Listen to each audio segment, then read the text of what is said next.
Hi babes, welcome. I saw this dollar sign on Stacy's braid on Instagram. It is slightly different from the one I have done before. The one we have done before is like inside of a rectangle.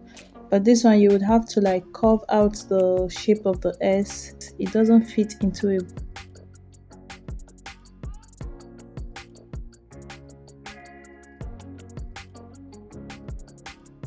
So I started off doing just that in order to get the shape of the S very easily.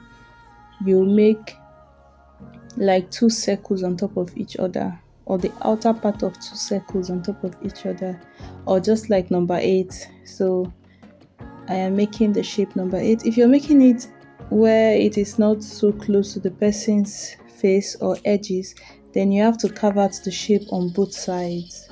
But if it is close to the face, just like mine, you carve it out on one side. When you get to the other side, you use the edges to like brush the person's edge in a way that it also makes the shape of number 8 on that side. So I make the shape of number 8 on this side, which is just like two circles on top of each other, kind of.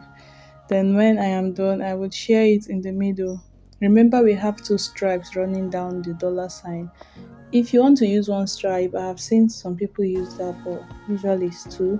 So your line is not exactly in the middle. Okay, you can make a line exactly in the middle, then section out one side, braid it down, and then on the left hand side or on the other side you also braid it down. So one line running down the middle, then part out another straight line on the left hand side and another straight line on the right hand side. That way your stripes in the middle are going to be perfectly angled. Okay, so remember to leave off. Okay, when you're making this hair, the difference between this dollar sign and the one we have done previously is that you can finish making your hairstyle before making that dollar sign if it fits into a box.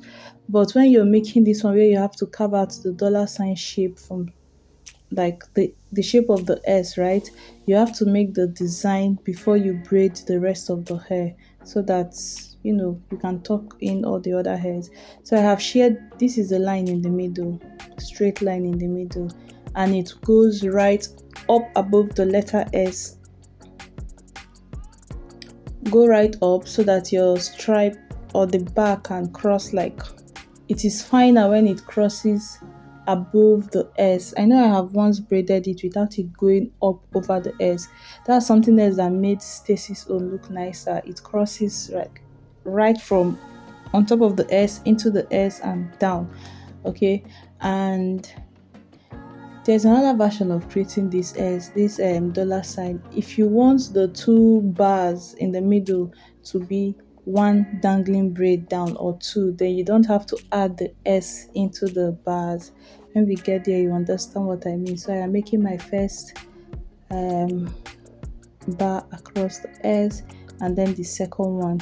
When it's time for me to make the S, you will see that I made sure that the bar is rising slightly over the S, and then I would start braiding the rest of the dollar.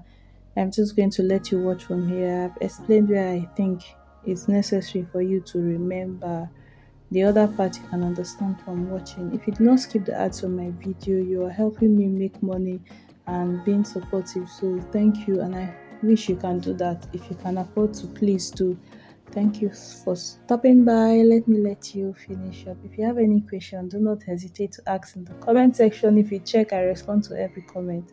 I try to respond to every single comment I get. So